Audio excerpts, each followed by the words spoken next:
All right, welcome. Welcome to our first online Zoom informational meeting about Methow at Home. We find that a lot of people need to be reintroduced to Methow at Home and the current programming that we have. So we thought this might be a really good way to get a refreshed look at what we're doing here with Methow at Home. My name is Selena Gracie. I'm the executive director. And we have with us Deirdre Cassidy, who's the volunteer and member services manager, and Tracy Sprower, who's the education manager. So we're each going to speak to different topics about the programming that we offer at Methow at Home, and we'll save to the end, and you can ask some questions, and we'll redirect you to next steps if you want to move forward with membership or with volunteering. So just a little overview of Methow at Home. We are a nonprofit organization serving the Methow Valley community through the transitions of aging with dignity and respect. We are designed to create a bridge to critical services that help people remain independent, age in their homes, and stay engaged in the community that you love as long as possible. We do this through our membership program, which provides hands-on help at home by our volunteer team, our educational program, which is open to the whole community to educate and prepare us for every season of aging. We do it through our social connections programs, keeping us engaged and active in the community by building the bonds of friendship to support us. The more connected we are to people, the better our health is. So we really try to focus on that part as well. So let's just kind of go through who we are and where we started. We started in 2015. Some really awesome folks decided to meet up and talk about ways they could support the aging community. We're in a rural community where a lot of services frankly don't exist. So they decided to look into this village to village movement and start a neighbors caring for neighbors type of program, which became Methow at Home. So at its core, this village to village movement exists to forge strong social and community connections. Let's watch out for each other. Let's create a container to provide service where something was lacking. Again, we are a 501c3 nonprofit organization modeled on this national village to village movement.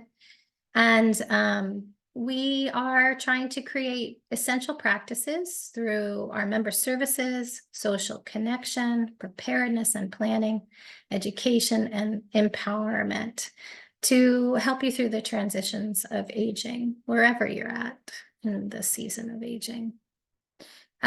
We are building community. We are engaging in quality connections that meet social needs, intergenerational connection, educational needs and support for aging, and material needs. Somebody to pick up your groceries or come and visit if you want some companionship, and so much more. And we are striving to build quality and positive social experiences to build a richly connected community for us all. And Deirdre's going to speak to how the community started and how big it's growing.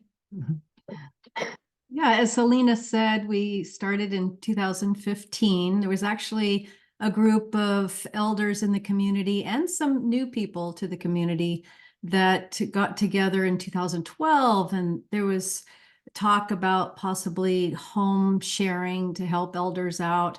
And the idea just didn't take off. It was just not something that we could figure out, what to do. And so when one of our members heard about this village movement, we thought that's something that might work in the Methow Valley. And there's over 300 villages all over the United States. You can go to their website, Village to Village Network, and there's a map and you can see where all the villages are. So often when people call and say, my mom lives in Boston, and I say, oh, go to the map, and you can see all the villages that are in that area. So they're super, super helpful. We have a forum, and so all of the villages are connected and people ask questions. And so we can, we get these emails, And there's really pertinent questions that we wonder about too. And so we can share ideas. We have the whole village idea, the reason that villages are really needed when people are asked, where they want to be as they grow older, 90% of the people say that they want to remain in their homes. And until the year 2029, 10,000 people will turn 65 every day. So there is this huge tsunami, silver tsunami, as they call it, of people aging. So by the year 2030, those over 65 will be 20% of the US population. So 1 in 5 people in the US will be 65 or over. So that's just a few statistics to show how important it is for this whole movement. It's really baby boomers taking charge and helping each other navigate this wild ride of aging. So we now have 338 members. You can see in 2022, we had 317, and right now we have 338. 16% receive scholarships. We've never turned anyone down. We have 219 volunteers currently, 97 member volunteers, and 122 non-member volunteers. And yeah, we are a growing community, and we really appreciate everybody's support.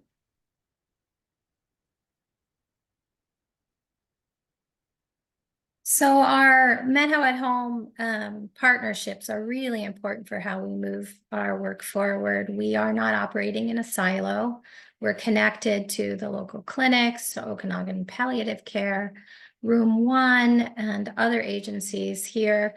And in fact, we're building what we're calling the Methow Valley Long-Term Care Network that is supported by a grant that was written by the Jamie's Place Board to build rural healthcare capacity in the Methow Valley. So this is a new process. We're in year 2 of building this network, but we were looking to build a really tight fabric, a sustainable network of long-term care delivery that meets the needs now and in the future for our aging community. These partnerships are essential. They're the eyes and ears of all of us, to figure out who needs help and who is best available to serve those needs.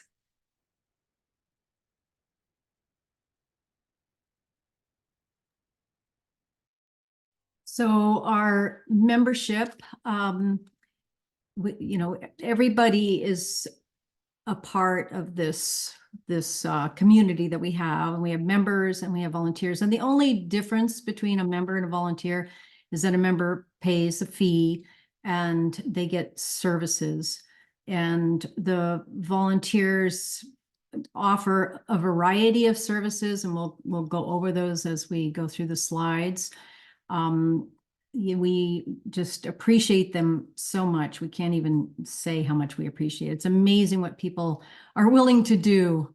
And here we have lots of social events, transportation to medical appointments. That's valley-wide, but also we go as far as Omak and Brewster and Wenatchee. We have household support, including minor handyman services, light housekeeping, snow shoveling. We have snow shovel buddies, which is a real benefit for some of our members who can no longer shovel their driveway, or not their driveways, but their walkways. So we reach out to the members to find out how many people would appreciate a snow shovel buddy, and then we match a volunteer. And so when it snows, those volunteers go over and shovel for them, which is, people are so appreciative of that. Personal support, meal preparation. We have a lot of members. Most of our members, I would say, join to support our organization. And they always say, well, I probably don't need Methow at home and I won't need it for a long time, but you never know. Just not too long ago, we had some new members and she said, oh, yeah, we're just joining to support the organization. And then she got COVID and her husband was really vulnerable. And so we set up a meal train for them and brought meals. People brought meals to them for the duration of her sickness. And she was just so appreciative and so glad that she had that support for herself and her husband.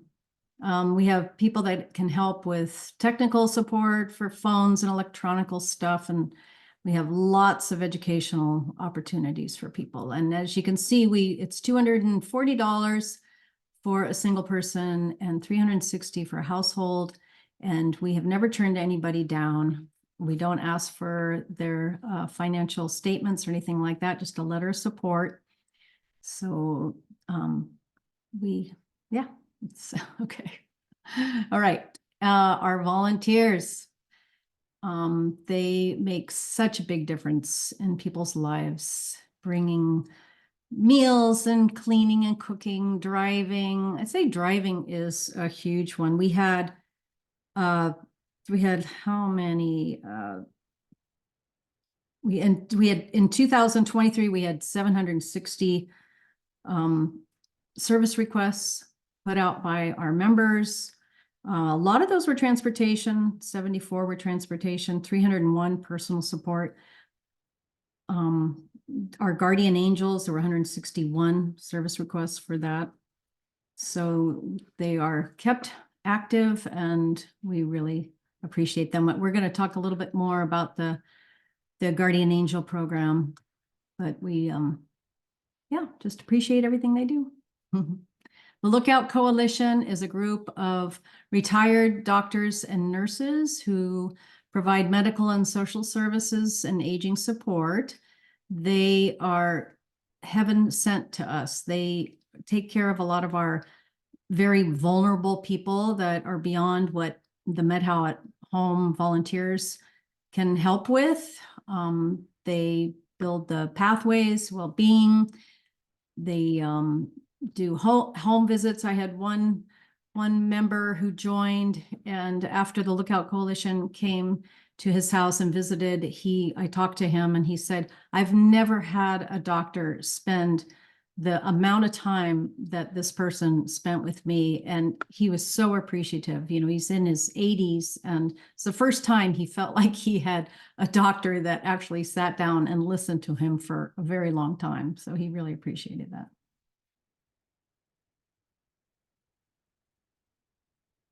Our Guardian Angel program matches one-on-one with a volunteer and a member. This relationship, the expectation is an hour a week, so 4 hours a month. These guardian angels develop a really special relationship with the member. The member and the volunteer decide what the expectation or what they're going to do together. So sometimes it's just driving the person and going to the post office, the grocery store, things like that. Other times it's somebody that just wants a walking buddy, and so they walk together once a month. It just depends on the needs of the member and the interest of the volunteer of what they are going to do together.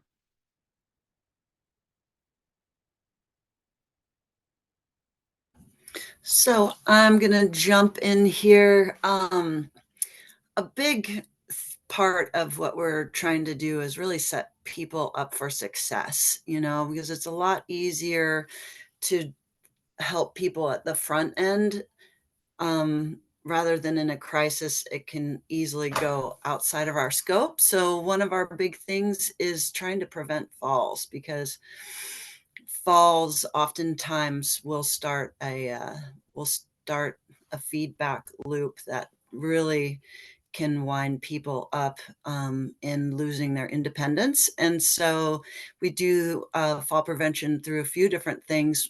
One is this incredible SAIL program. We love it. It stands for Stay Active and Independent for Life. It's a state Department of Health like seal of approval, evidence-based program. And you start with about a half hour of warm up and aerobics, and then you move into static and dynamic balance exercises and upper and lower body weightlifting and some stretching.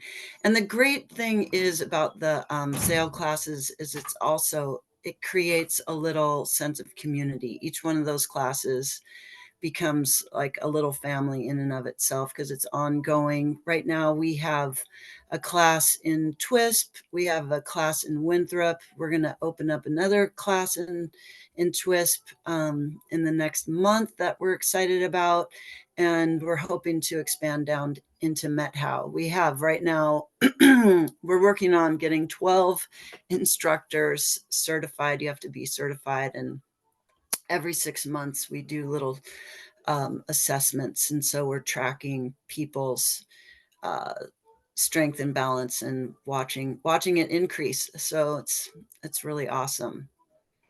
Next slide. We also, as part of this impetus to try to prepare people on the front end, we started sort of an annual curriculum with 12 different themes. We called it Get Ready. Greg, you've helped out with the Kiwanis for some of our members, so thank you so much. That's one of the themes is fire and emergency preparedness. Just anything that helps people to feel safer in their homes. And so, within these themes, we have health and fitness, financial legal planning. We've got an advanced care planning group that's been meeting together. That's a big collaboration between multiple agencies. We have we've got housing and transportation, our fall prevention, caregiving, winter preparedness, and we talk about grief because it's, grief when it's shared is really lessened. And when people go through these losses, whether it's of a loved one or of a capacity of life, going through that alone can make an impact on people's health that doesn't necessarily need to go in that direction. But when we sharing those things together, it really is helpful. So yeah, maybe you guys have seen our Get Ready, some of the different events. We just finished one called Getting Our Ducks in a Row, which was a 3-part series at Room 1, and that was a great experience. And it's really about doing these things within community. It's a lot easier to try to be proactive within a group and hearing feedback from other people than it is to just be doing everything on our own. And yeah, as Selena said, the social connection piece and engagement is so important. Isolation is another one of those just silent stealers of people's health. And so we're always looking for ways to keep people having fun, getting engaged. The Guardian Angel program is a really beautiful example of that. And then we also, if you go onto our website, you can see all the different stuff that's constantly being offered. And we're always trying to be creative to just think about fun ways to pull people together, and especially also across the generations, because a lot of people come here to retire, but they don't necessarily have family here. And so we're just always looking for creative ways to get the generations talking to each other, whether it's a Zoom with the 6th grade English class, or 8th grade English class. During COVID, we did that. We also work a lot with the Western students and pulling together these intergenerational conversations, which are really fun. So that fabric of connections is important. And we also, as we all know, we have so many people in this valley with all kinds of different expertise. And so that's a great opportunity for people to share their expertise and other people to just keep learning. So we're constantly offering different education classes, and we just want people to keep learning all the way through our lives, lifelong learning, and have fun together. To see what's going on with our events calendar, you can go to methowathome.org and go to the events, and then there's a registration process. We like to have people register so we know who's coming, and then we can also stay in touch with emails and follow-up resources and things like that. On the schedule right now, we've got lots of fun stuff. We have a potluck. We've got a Patterson Lake Loop hike. That's with Carolyn, Lauren. All of our hike leaders, it turns out they've all worked in the national parks. They're really fun to go out there with.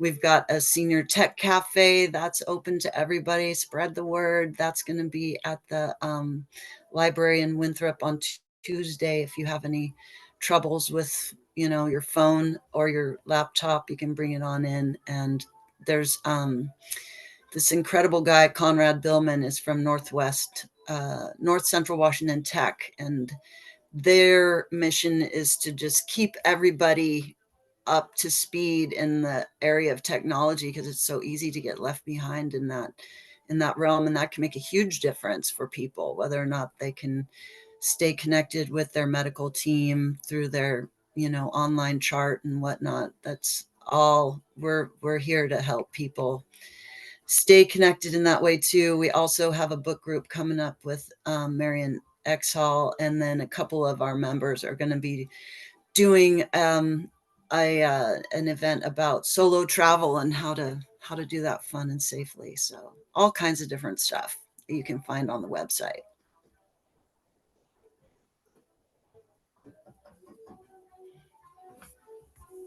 We have a few volunteers that are trained to be smoke detectors. And they're a great group of volunteers that will go into people's homes and check to make sure that their alarms are working in good condition, that they have good batteries. They'll help clean away the dust and the cobwebs and the little spiders that get in there, and replace outdated smoke alarms. So this is a service that we also provide for our Methow at Home members.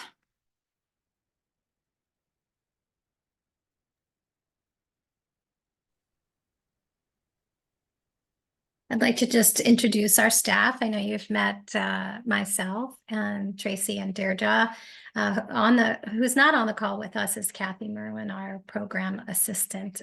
We have a very strong and connected team. We share information regularly so that we keep aware of who our most vulnerable people are, and we connect them to resources if we need them. We also support each other in expanding the program and meeting the changing needs of the community. Our board of directors is super engaged. I'd like to introduce you to all of them.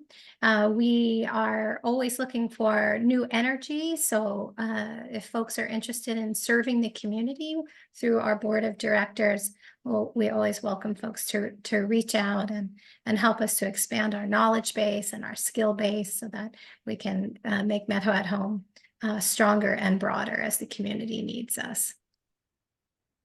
And then our future, we see a future where how we serve the community is inclusive and holistic, where we recognize that there are challenges in the transitions of aging, and we approach them directly and openly, and we support each other.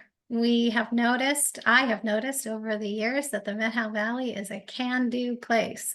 Somebody says something is needed, and folks stand up and say, yeah, I'll do that. And we see Methow at Home as really speaking to that attitude. And we hope to continue to offer services that the community needs to help us all to thrive, to show up for each other on the daily. And I hope that this vision excites all of us, because we are all aging together. And Methow at Home gives us a beautiful safety net. Neighbors caring for neighbors, and this village to village movement that really resonates with the way the Methow Valley community offers a way of approaching aging and living well, all the way through the end of our life. So I encourage you to check out our website at methowathome.org. There you can find a whole overview of the programming that we spoke of. You can also find links to applications to apply to be a member. You can find applications to apply to be a volunteer. Our phone number is on the website as well. You can call us if you have further questions, and you can reach out by email. There are links to the email there as well. And I'm going to open up for questions, but I'm going to stop the recording here so we can have privacy for our questions, and encourage anyone who is seeing this after we post this recording today to reach out at any time to find out if we can meet your specific needs.